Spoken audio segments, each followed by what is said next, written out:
ভারতের ১২টি পারমাণবিক ওভারহেড বোমা বা ওভারহেড বলা হয়, সরি ওয়ারহেড বলা হয়, দুঃখিত। ভারতের ১২টি যে পারমাণবিক ওয়ারহেড মোতায়েন করলো, মানে সক্রিয় করলো, কি কারণে? এই যে ভারতের প্রতিরক্ষা নীতিতে, ভারতের সামরিক নীতিতে একটি মারাত্মক পরিবর্তন আনলো। এটা সামাজদার কে লিয়ে ইশারা ভি কাফি। সেইজন্য এটার নাম দিয়েছি ইশারা, যে ভারতের পারমাণবিক ইশারা কোন দেশের জন্য? নিশ্চয়ই এটা বার্মার জন্যে নয়। কোনো পাগলও বিশ্বাস করবে না যে বার্মাকে ভয় দেখানোর জন্যে পারমাণবিক ওয়ারহেড বা বোমা সক্রিয় করেছে। নিশ্চয়ই বার্মার জন্যে নয়। এবার আসেন তার পাশে সবচেয়ে দেশ কাছের কে? আমাদের বাংলাদেশ যদি ধরেন, বাংলাদেশের জন্য নয়। কারণ বাংলাদেশের সাথে তার পারমাণবিক যুদ্ধ করার কোনো প্রয়োজনই নেই। তাহলে রইল বাকি কার জন্যে? কেউ বলবেন এটা পাকিস্তানের জন্যে, তাই না? আমার কিন্তু তা মনে হয় না। আপনারা কমেন্টস করে জানাবেন যে আপনারা আমার সাউন্ড শুনতে পাচ্ছেন কিনা? যদি বলেন যে পাকিস্তানের জন্যে, আমি তাও মানতে রাজি না। কারণ পাকিস্তানকে সতর্ক করার জন্যে ভারত কখনোই ১২টি ওয়ারহেড পারমাণবিক বোমা সক্রিয় করবে না। এমনি সরাসরি যুদ্ধে চলে যাবে। যদি পারমাণবিক হামলাও করে, তারপরও তাদের সতর্ক করার কিছুই নেই, কারণ ভারত পাকিস্তানকে প্রতিদ্বন্দ্বী মনেই করে না। এটা অন্য কোনো দেশকে মানে ঝিকে মেরে বউকে শাসন করে না। এই ১২টা ওয়ারহেড সক্রিয় করে ভারত বুঝিয়ে দিল, কেউ যদি ভারতকে নিয়ে ষড়যন্ত্র করে, তুমি যেই চাকা তেইসা হও, আমি ভারত তোমাদের ছেড়ে দিব না। কারণ ১২টা পারমাণবিক ওয়ারহেড মানে বুঝেন? কি ভয়ংকর ব্যাপার! খুবই ভয়ংকর ব্যাপার। জাপানে যেটা ঘটেছিল তার চাইতে শত গুণ বেশি ক্ষতি হবে। মানুষ আক্রান্ত হবে, পৃথিবী আক্রান্ত হবে এই পারমাণবিক ওয়ারহেডগুলো দ্বারা। কল্পনাই করতে পারবে না মানুষ যে কি ক্ষতি হবে। এটা আমাদের এই মুহূর্তে কল্পনারও অতীত। কারণ পারমাণবিক বোমা হামলা করাই হয় নাই। আণবিক হামলা করা হয়েছে। পারমাণবিক হামলা করাই হয় নাই। মানে তার সাথে শত গুণ শক্তিশালী। যাই হোক, যেটা বলতেছিলাম, তাহলে ভারত কাকে ইশারা দিল? মাটি ও সমুদ্র, মাটির নিচে এবং সমুদ্রের নিচে অবস্থান নিয়েছে ভারত, আকাশে তো আছেই। যুদ্ধের আগেই ভারতের এই যুদ্ধ প্রস্তুতি, এই প্রথম আমরা দেখলাম। আমি কয়েকদিন যাবত এটা খেয়াল করতেছি।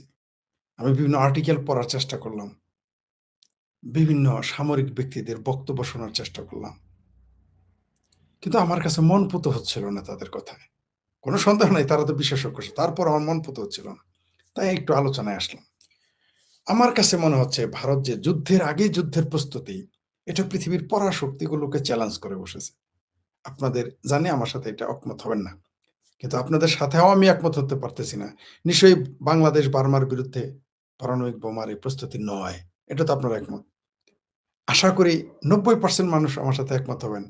এটা এই ১২টি পারমাণবিক ওয়ারহেড সক্রিয় করা পাকিস্তানকে ভয় দেখানোর জন্য নয়। আশা করি এটাও আপনার আমার সাথে একমত হবেন। তাহলে কার জন্যে? আসরের নাম নিতে মানা। আসলে এই পারমাণবিক ওয়ারহেডগুলো ভারত, আমার ধারণা যে পানিপথে যদি কেউ এসে আক্রমণ করে যারা দূর থেকে, তাদেরকে লক্ষ্য করে এটা প্রস্তুত করে রেখেছে। এটা আমার ধারণা। খুবই একেবারেই ধারণা। যেমন আপনাদের আমি ৭-৮ বছর আগে বলেছিলাম যে একদিন পাকিস্তান কলকাতায় পারমাণবিক হামলার চিন্তা করবে। আপনারা হাসাহাসি করেছিলেন। আমার বন্ধুরাই হাসে। একজনও আমার সাথে একমত হয়নি। কিন্তু এখন কিন্তু পাকিস্তানের প্রতিরক্ষা মন্ত্রী কিন্তু বলেই ফেলছে যে তারা কলকাতায় পারমাণবিক হামলা করবে। তো সেই হিসেবে মানে আমি অনুমান করি, আমি বলছি না এটা হবে। আমার ধারণা ভারত এই পানিপথ অর্থাৎ জলপথ দখলের জন্য এগুলো করেছে, অথবা জলপথে আক্রমণ হতে পারে ভারত, সেই প্রস্তুতি নিচ্ছে। নিশ্চয়ই জলপথে পাকিস্তানও তাকে কিছু করতে পারবে না, কারণ পাকিস্তানের সাথে জলসীমা নাই। আর বাংলাদেশের সাথে যেটা আছে, এখানে তো পাকিস্তান পারবে না আসতে। আন্তর্জাতিক আইনই পারবে না। তাহলে এখানে কারা আসবে?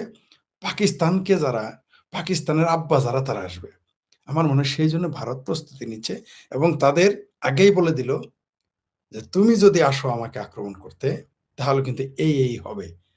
আর যারা বড়, বড় শক্তি তারা কিন্তু এই পারমাণবিক অস্ত্রকে দেখে ভয় পায়।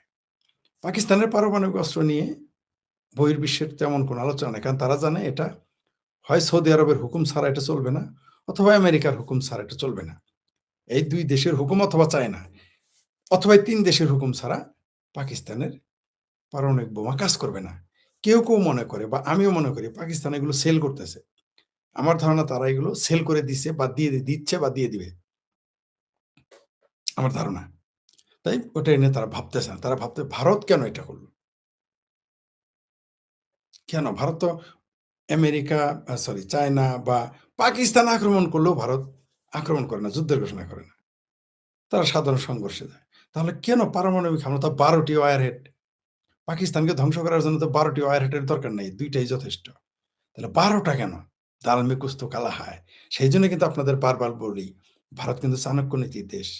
ওই যে বাংলাদেশ দিয়াকে খোঁচাইতেছে, ভারত কিন্তু বুঝে গেছে যে এই যে খোঁচাইতেছে, চুলকাইতেছে, খামচাইতেছে, যারা ছিঁড়তে পারবে না মুরগির পাখা, তারা বাঘের সাথে আসছে পাছাড় ধরতে, মানে ভারতের সাথে।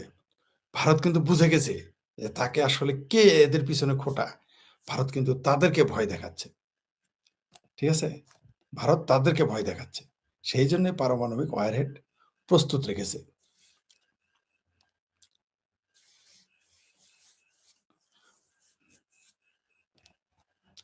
এইবার আসি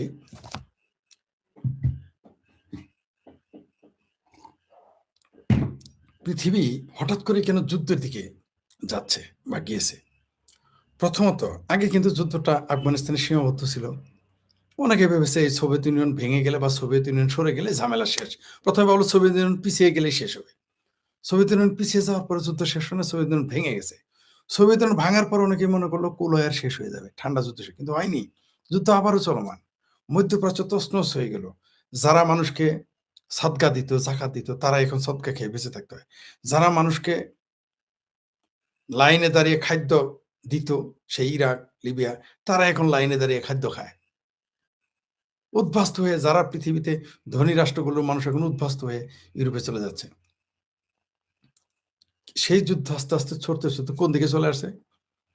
অনেকে আমাকে বলেছিল, বামপন্থীরাও এমনকি জামাতপন্থীরাও বলেছিল, ইরানে নাকি কোনোদিন ইসরায়েল এবং আমেরিকা হামলা করবে না। আমি বলেছিলাম হামলা করবেই ২ দিন আগে আর পরে। এই তো ৩ বছর আগেও আমার সাথে বিতর্ক হতো। বামপন্থীদের সাথে, জামাতীদের সাথেও। তারা বলছে না ইরানকে কোনোদিনই হামলা করবে না। ইসরায়েল এমনকি আমেরিকা কোনোদিন হামলা করবে না। হামলা কিন্তু হয়ে আমি বলেছি তাদের। আমার এই ভিডিও তারা শুনতেছে এখন। যুদ্ধ কিন্তু হয়ে গেছে এবং হচ্ছে এবং এটা হবে। সেই যুদ্ধকে আবার এই যুদ্ধ থেমে গেলে আরেক যুদ্ধ তৈরি করার জন্য তারা কিন্তু ক্ষেত্র প্রস্তুত হয়ে গেছে। কিভাবে? পাকিস্তান, আফগানিস্তান ঠোকাঠুকি লেগে গেছে।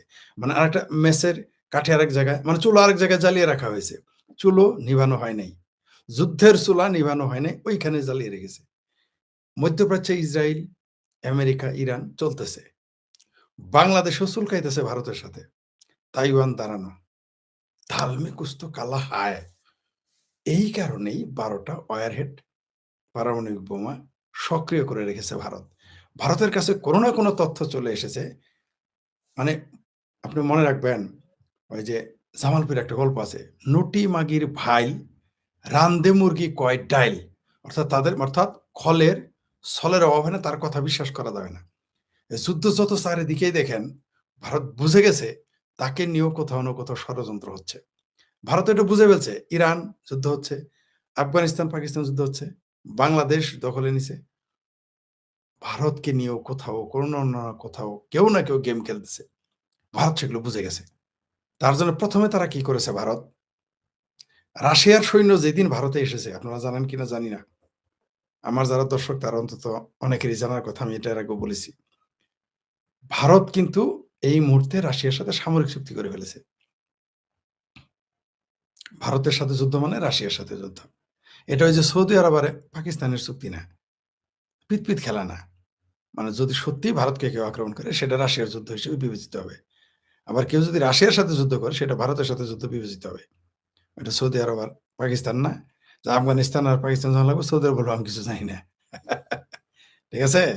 অথবা ইরান আর সৌদি আরব যখন একে অপরের উপর বোম মারবে, পাকিস্তান বলল, "আমি তো কিছু জানি না। এটা তো আমার ভাই।" ওটাও কিন্তু চলবে না। রাশিয়ার সৈন্য ৫,০০০ অথবা ৬,০০০ আমার এক্সাক্ট ফিগার মনে নাই। ৫,০০০ অথবা ৬,০০০ সৈন্য, সামরিক পোশাক পরা সৈন্য অলরেডি ভারতে অবস্থান করতেছে এই মুহূর্তে। সেটা ২ মাস বা ১.৫ মাস আগের ঘটনা। ১.৫ মাস আগের ঘটনা সম্ভবত। আর এখন এই ২ মাস না যেতেই ১২ টি ওয়ারহেড সক্রিয় করা, "সামাজদার কে লিয়ে ইশারা ভি কাফি।" তার মানে ভারত বুঝে ফেলেছে পৃথিবীর কোথাও না কোথাও বড় যুদ্ধের প্রস্তুতি নিচ্ছে। মানে বড় না, ভয়ংকর যুদ্ধের প্রস্তুতি নিচ্ছে। এটা ভারত বুঝে গেছে। তাই ভারত, যে ব্যক্তি কোনোদিন কারো সাথে ঝগড়া করে না, মানে তারে কুচুলকাইলেই ঝগড়া করে না, সেই লোক যদি লাঠিসোঁটা তার বাড়িতে দারোয়ান রাখা শুরু করে, তার বাড়িতে মানুষজন আনা শুরু করে, তার বাড়িতে দাউ-বটি আনা শুরু করে, বল্লম ফালা আনা শুরু করে, তাহলে কি বুঝবেন আপনি? কারণ তার তো যুদ্ধ করার কথা না। কিন্তু সে বুঝে গেছে যে, I am the next। মানে মনে করেন ঝড় বৃষ্টি, যারা কৃষক তারা কিন্তু বুঝে কোন দিকে বৃষ্টি, কোন দিকে মেঘ জমলে, পূব আকাশে মেঘ জমলে কি হবে, পশ্চিম আকাশে মেঘ জমলে কি হবে, এটা কিন্তু কৃষক যারা তারা বুঝে ফেলে। ওটা আপনি আমি বুঝবো না। গ্রামের অশিক্ষিত কৃষকটা যে লিখতে জানে না, ঢেড়া মারে ঢেড়া। সেই লোক কিন্তু আকাশের মেঘ দেখে বলে দিতে পারে এতক্ষণ পর বৃষ্টি হবে। সে বুঝে ফেলে। দেখুন আমরা গ্রামে যখন যাইতাম কোথাও বেড়াইতে বা আমার নানি বাড়ি বা অন্যান্য জায়গায় গ্রামে, একেবারে গ্রামে যেতাম। দেখতাম যে চকচকা দিন, সূর্যের আলো দেখা যাচ্ছে, সব ঠিক আছে। এক গৃহস্থ বলল, "এই খ্যার তুলে ফেল, এই ধান উঠায় ফেল, এই গম উঠায় ফেল, অথবা এই গরু বাছুর নিয়ে আয়।" রোদ, আমাকে কি ব্যাপার, কি হয়েছে? বলতো যে, "এই যে ঝড় আসবে, বৃষ্টি আসবে।" দেখতাম ০.৫ ঘন্টা বা ১ ঘন্টার মধ্যেই ধুমছে বৃষ্টি। এগুলো আমরা দেখেছি। এরা মূর্খ মানুষ। শিক্ষিত লোকেরা এটা জানে না। এটা শিক্ষার সাথে সম্পর্ক। এটা হলো অভিজ্ঞতার সম্পর্ক। তেমনি ভারত বুঝে গেছে যে পূব আকাশে বা পশ্চিম আকাশে বা উত্তর আকাশে বা দক্ষিণ আকাশে বা ঈশান কোণে মেঘ জমেছে। দাল মে কুছ কালা হ্যায়। তাই সে পারমাণবিক ওয়ারহেড সক্রিয় করে ফেলেছে। পানিপথকে বুঝিয়ে দিয়েছে আইসনের দিক দিয়ে। তাইলে কিন্তু ছাড়বো ২ টা এদিক। আইসনা আকাশপথে ছাড়বো ৫ টা। আর ৭ টা রেডি রাখছে আশেপাশের জন্যে। সবাইকে সতর্ক করেছে। সে চীনকে সতর্ক করেছে, না আমেরিকাকে সতর্ক করেছে, না ফ্রান্সকে সতর্ক করেছে, নাকি ব্রিটেনকে সতর্ক করেছে আমরা জানি না। কারণ আমার ধারণা যে নিকট ভবিষ্যতে, এখনই নয়, নিকট ভবিষ্যতে, যেটা আমি বলে আসছি বারবার, যে ভারতের সাথে আমেরিকার সম্পর্ক ভালো হয়ে যাবে। এও বলেছি যে আওয়ামী লীগের সাথেও আমেরিকান সরকারের সাথে সম্পর্ক ভালো হয়ে যাবে। তখন দেখবেন বাংলাদেশে কিভাবে আমেরিকার বিরুদ্ধে ঘন, ঘন মিছিল হয়। এখন কিন্তু তারা গিদড় গোস্ত আনলেও মিছিল করে না। এখন কিন্তু আমেরিকা ঘাঁটি করলেও মিছিল করে না।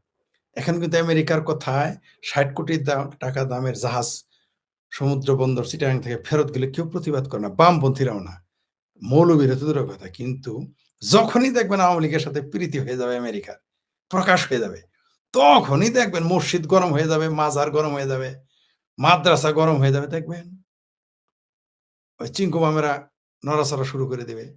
দেখবেন বাইতুল মোকাররমের সামনে মৌলবীরা মিছিল করবে। পল্টনে বামপন্থীরা মিছিল করে, শাহবাগের আধা বাম, মধ্য বাম, এরা এসে চিকরা-চিকরি কত সভা সেমিনার দেখবেন। এখন কিন্তু নীরব। অলরেডি দেশ কিন্তু এখন আমেরিকার গোলামি করতেছে। কিন্তু এখন কেউ কথা বলে না। কিন্তু যেই না ভারতের সাথে সম্পর্ক ভালো হবে, যেই না আওয়ামী লীগের সাথে ভালো সম্পর্ক হয়ে যাবে আমেরিকার, দেখবেন মিছিল কাকে বলে। তখন আমেরিকার বিরুদ্ধে মিছিল শুরু হয়ে যাবে। এখন কিন্তু ইসরায়েলের বিরুদ্ধে মিছিল করে না বাংলাদেশে। আপনি দেখেছেন ইরানে যে হামলা চালিয়েছে, ইসরায়েলের বিরুদ্ধে বাংলাদেশে কয়টা মিছিল হইছে? ইহাকেই বলে রাজনীতি।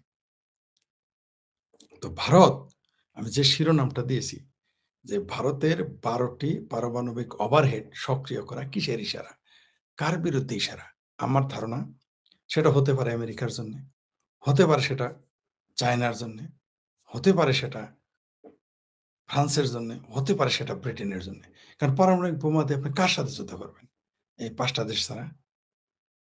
আর কোন দেশ তো না। রাশিয়ার সাথে তো ভারত যুদ্ধ করবেই না। তার সাথে তো নিজেই সামরিক চুক্তি করে রাখছে। তাহলে রইল ৪ টা, চীনসহ। আমার কেন যেন মনে হচ্ছে এই যে এত ঘোরাফেরা দেখতেছেন, শেষে মনে হয় তাইওয়ান নিয়ে, যেমন এখনো আমার সাথে অনেকে একমত হয় না। ঠিক যেমন ইরান নিয়ে একমত হয় নাই যে এখানে যুদ্ধ হতে পারে ইরানের ভূমিতে। আমার কেন যেন এখন মনে হচ্ছে তাইওয়ানে কোনো ঘাপলা হবে ফাইনালি।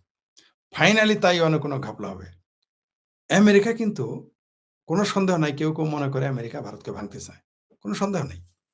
কিন্তু আমেরিকার জন্য ভারতের চাইতে বড় শক্তি এবং শত্রু চায়না।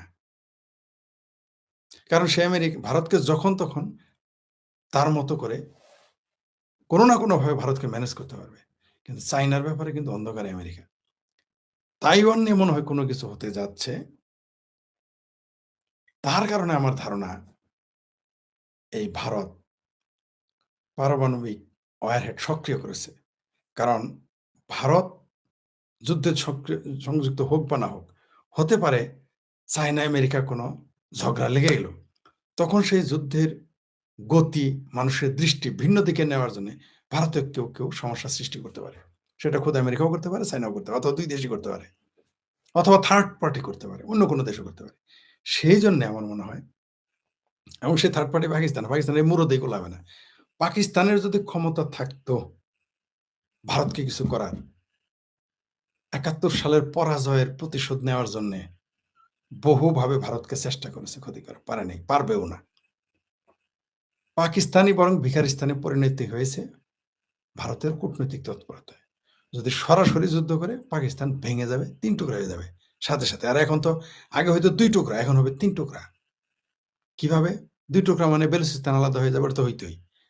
এখন যদি যুদ্ধ লাগে আফগানিস্তানের সাথে বাংলাদেশের সরি আফগানিস্তানের সাথে ভারতের যে সম্পর্ক, কাবুল দিল্লির যে সুসম্পর্ক, তালেবান সরকার, তালেবানের আমিরাত শাহী এবং ভারতের নরেন্দ্র মোদী সরকারের সাথে যে সম্পর্ক, যে সৌহার্দ্য, কারণ তালেবানেরাও আফগানিস্তানের সাথে যে অঞ্চল পাকিস্তান সেটা দখলে নিয়ে নিবে।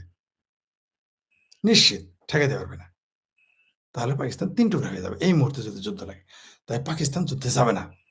পাকিস্তান সেই ক্ষমতা নাই। যুদ্ধ করতে অনেক টাকা লাগে, অনেক অস্ত্র লাগে। যে বাংলাদেশের বাঙ্গুরা বর্ডারে যে চেঁচামেচি, খেতাখেতি, ওই যে কুতাকুতি, নাচানাচি করতেছে, এরা জানে না যুদ্ধ করতে প্রতি সেকেন্ডে কত টাকা লাগে।